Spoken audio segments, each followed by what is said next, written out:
Welcome back dear student. अब जो हम क्वेश्चन ले रहे हैं वो है आपका कॉस्ट ऑफ कैपिटल चैप्टर से। क्वेश्चन क्या है मैं रीड कर देता हूँ। XYZ limited has a following book value structure. आपको बुक वैल्यूज़ दिए हैं, इक्विटी शेयर्स दिए हैं ₹10 each fully paid at the rate rupees per दिया है आपको। 15 करोड़ के हैं शेयर। 15 करोड़ का मतलब ये हो गया यदि आप 15 करोड़ में यदि आप 10 का भाग देंगे तो आपके जो शेयर आएंगे वो 1.5 करोड़ आएंगे। तो number of share equity share 1.5 crore at the rate कितना हो गया ₹10 ईच। फिर दिया आपको 11% preference share at the rate ₹100 per share fully paid at par. जो आपके प्रेफरेंस शेयर हैं वो 100 रुपये का एक शेयर है और वो है 1 करोड़ के। 1 करोड़ का मतलब ये हुआ कि 1 करोड़ में यदि आप भाग दें किसका 100 का तो 1 लाख आपके क्या आ जाएंगे प्रेफरेंस शेयर आ जाएंगे। फिर दिया आपको रिटेन अर्निंग कितना दिया है 20 करोड़ दिया है। फिर आपको डिबेंचर दिए हैं कितने 13.5% डिबेंचर दिया है 100 का एक है, ये 10 करोड़ हैं। 10 करोड़ में यदि आप भाग दें कितने का 100 का तो लगभग आपका कितना आ जाएगा लगभग 10,000 आपका ये आ जाएगा। अब हम देखें तो जो हमारे पास नंबर ऑफ़ डिबेंचर्स और नंबर ऑफ़ प्रेफरेंस शेयर्स जो हमने कैलकुलेट किए हैं ये हम इसलिए कर रहे हैं कि आने वाले क्वेश्चन में हमें कहीं ना कहीं हेल्प करेगा। जैसे हम देखें फिर दिया आपको टर्म्स लोन दिए। टर्म्स लोन कितना दिया आपको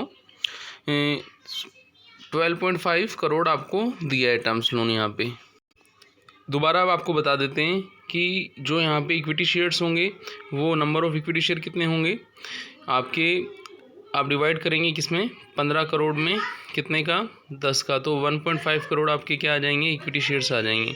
ऐसे ही प्रेफरेंस शेयर्स जो होंगे वो कितने आएंगे आपके, आप डिवाइड करेंगे 1 करोड़ में कितने का 100 का, तो ये आपके 1 लाख आ जाएंगे। ऐसे डिबेंचर जो होंगे वो आपके कितने होंगे, आप 10 करोड़ में डिवाइड करेंगे कितने का 100 का, तो 10 करोड़ डिवाइडेड बाय आप 100 करेंगे तो ये आपके 10 लाख क्या आ जाएंगे यहाँ पे डिबेंचर्स आ जाएंगे। अब हमें क्या करना है, क्वेश्चन में दिया था next expected dividend on equity share per share is ₹3.6 and the dividend per share is expected to grow at the rate of 7%। आपको जो इक्विटी शेयर के बारे में इंफॉर्मेशन दिया है कि जो DPS होगा वो 3.6 होगा, ठीक है ना, और जो अपना ग्रोथ रेट रहेगा, ग्रोथ रेट हमें दिया है 7%। ये जो ग्रोथ रेट रहेगा ये CE कॉस्ट ऑफ इक्विटी में काम में आएगा। फिर आपको दिया है मार्केट प्राइस कितना दिया है ₹40 दिया है। अब ये इन्फॉर्मेशन हमें कॉस्ट ऑफ इक्विटी को निकालने के लिए दी है। तो एक बार मैं आपको कॉस्ट ऑफ इक्विटी के फॉर्मूले यहाँ पे दिखा देता हूँ कि कॉस्ट ऑफ इक्विटी जो जिसको हम बोलते थे सी का फॉर्मूला क्या होता है कि जो अपना DPS दिया है तो dividend per share upon market price per share into 100 plus growth rate हमें दिया है तो प्लस ग्रोथ रेट कर देंगे। यहाँ पे जो आपको दिया है expected dividend on equity shares जो दिया है वो कितना दिया है 3.6 अपॉन कितना है आपका मार्केट प्राइस कितना है 40, तो ये आपका आ जाएगा लगभग 9% के आसपास, और प्लस करेंगे ग्रोथ रेट 7% तो कितना आ जाएगा 16% हमने कॉस्ट ऑफ इक्विटी यहाँ पे निकाल लिया। अब क्वेश्चन में हम आगे बढ़ेंगे। इक्विटी शेयर के बाद हमें इन्फॉर्मेशन दी है प्रेफरेंस शेयर की। Preference stock redeemable after 10 year is currently selling at ₹70 पर शेयर एंड आपको दिया है कि जो प्रेफरेंस शेयर हैं वो रिडीमेबल हैं और उनका सेलिंग प्राइस कितना है 75, तो आपको मार्केट प्राइस दिया है। रिडीमेबल है तो इसका मतलब रिडीमेबल वाला फॉर्मूला लगेगा, N वाला फॉर्मूला नंबर ऑफ ईयर जिसमें आता है।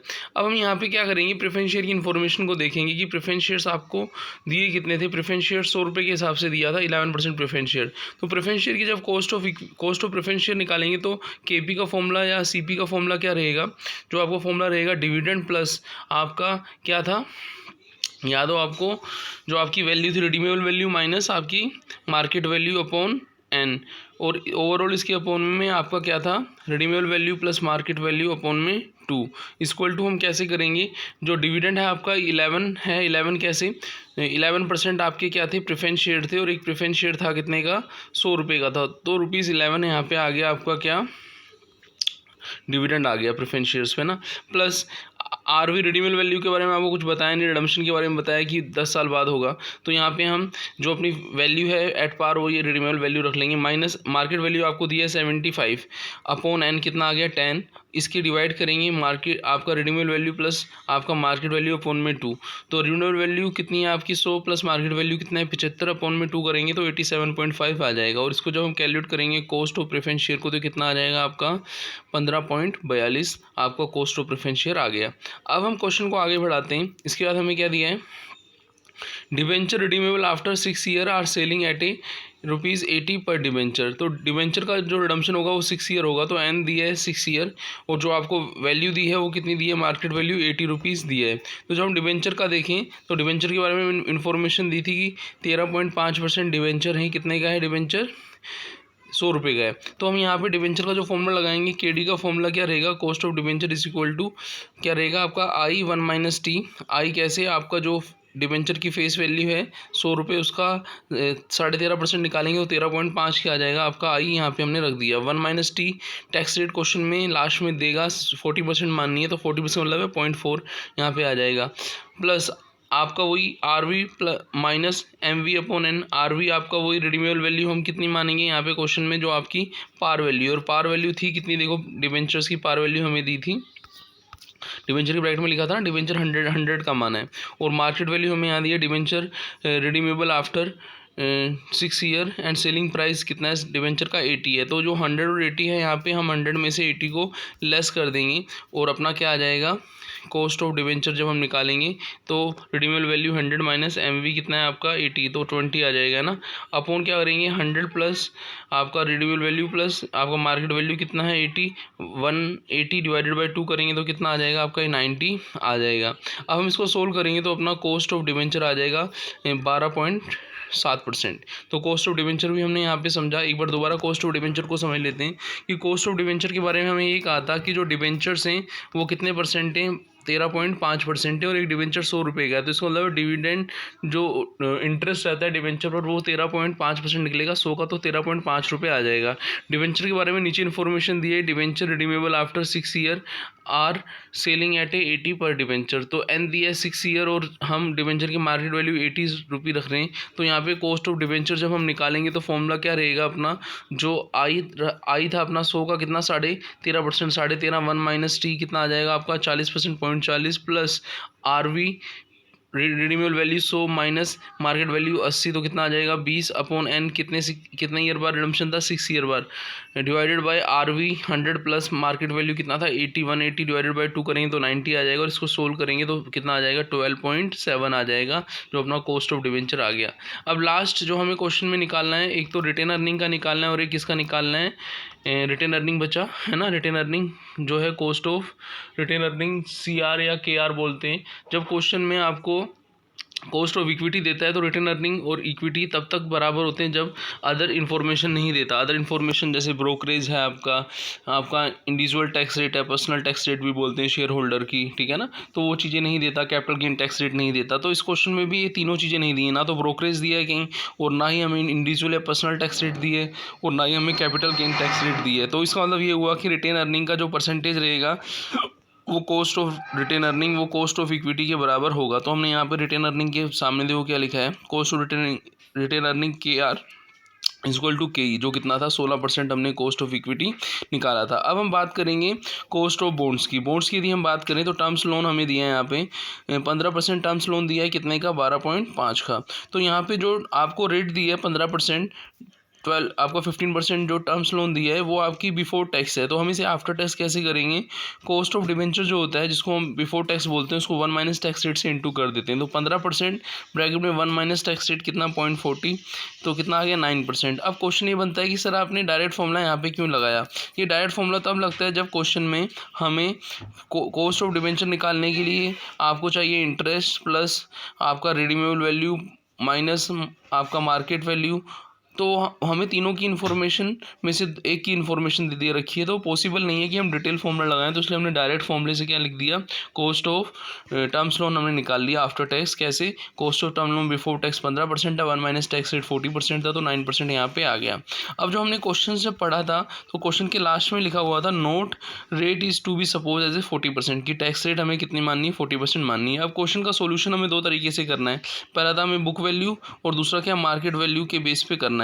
तो पहले हम बुक वैल्यू के बेसिस पे करें, तो बुक वैल्यू हम यहाँ पे लिख देते हैं जो हमें क्वेश्चन में बुक वैल्यू दी हुई है। जैसे आप देखें कितना दिया है, इक्विटी शेयर 15 करोड़ दिया है, फिर दिया है प्रेफरेंस शेयर 1 करोड़ दिया है, फिर रिटेन अर्निंग 20 करोड़ दिया है, फिर उसके बाद दिया है हमें डिबेंचर कितना है 10 करोड़ दिया है, फिर हमें टर्म्स लोन दिए हैं 12 करोड़ 50 लाख दिए हैं, और इनकी जो रेस्पेक्टिव कॉस्ट है वो हम रखें। तो कॉस्ट ऑफ इक्विटी कितना आया था अपना, कॉस्ट ऑफ इक्विटी अपना यहाँ पे आया था, आप देखें कॉस्ट ऑफ इक्विटी 16% आया था, तो 0.16 हमने यहाँ पे रख दिया, देखें आप। फिर उसके बाद कॉस्ट ऑफ प्रेफरेंस शेयर कितना आया था, देखें तो कॉस्ट ऑफ प्रेफरेंस शेयर आया था अपना 15.42 हमने रख दिया। फिर cost of retained earning equity के बराबर ही था 16। फिर कॉस्ट ऑफ डिवेंचर कितना आया था, ये आया था 12.7 आया था, 12.7 हमने रख दिया, देखो कॉस्ट ऑफ डिवेंचर।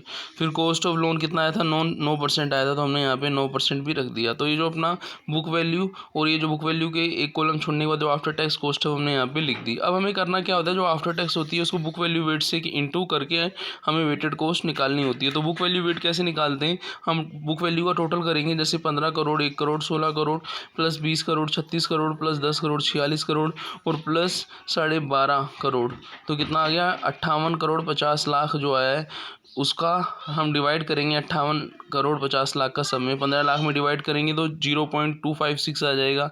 1 करोड़ में डिवाइड करेंगे तो 0.017 आ जाएगा। 20 में करेंगे तो 0.342 आ जाएगा। 10 में करेंगे तो 0.171 आ जाएगा। ऐसे 12 करोड़ 50 लाख में करेंगे तो 0.214 आ जाएगा। इस बुक वैल्यू वेट को हम आफ्टर टैक्स कॉस्ट से इंटू करेंगे तो अपनी वेटेड कॉस्ट आ जाएगी। जैसे यहाँ पे 0.256 इक्विटी का है तो बुक वैल्यू वेट है और इंटू आफ्टर टैक्स को 16% से इंटू किया तो ये आ गया 4.096। ऐसे हम preference share, retained earning, debenture और टर्म्स लोन का निकाल के कैलकुलेट कर लेंगे और टोटल कर देंगे 13.928। ये क्या आ गया 13.93 अप्रोक्स क्या आ गया अपनी वेटेड एवरेज कॉस्ट, किस बेसिस पर, बुक वैल्यू बेस पर।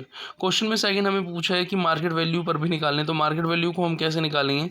मार्केट वैल्यू के लिए हमें क्या करना पड़ेगा, ये जो आपकी क्वेश्चन में मार्केट वैल्यू जिसकी नहीं दी हुई है उसमें हमें थोड़ा एक फॉर्मूला लगाना होगा, वो मैं आपको बता देता हूँ। जैसे आप देखें तो सबसे पहले हम बात करें इक्विटी शेयर्स की, है ना। इक्विटी शेयर्स जो क्वेश्चन में दिए हैं, कितने दिए हैं, देखो इक्विटी शेयर्स दिए थे आपको, हमने नंबर ऑफ शेयर आपको क्वेश्चन में बताया था ना, कितने थे इक्विटी शेयर, 1.5 करोड़ के आसपास थे। जैसे आप देखें तो इक्विटी शेयर्स थे कितने, इक्विटी शेयर कैपिटल था 15 करोड़ में, हमने भाग दिया था 10 का, तो 1.5 करोड़ शेयर आए थे। और इक्विटी शेयर का जो प्राइस दिया था वो कितना दिया था, मार्केट प्राइस पर शेयर कितना दिया था 40।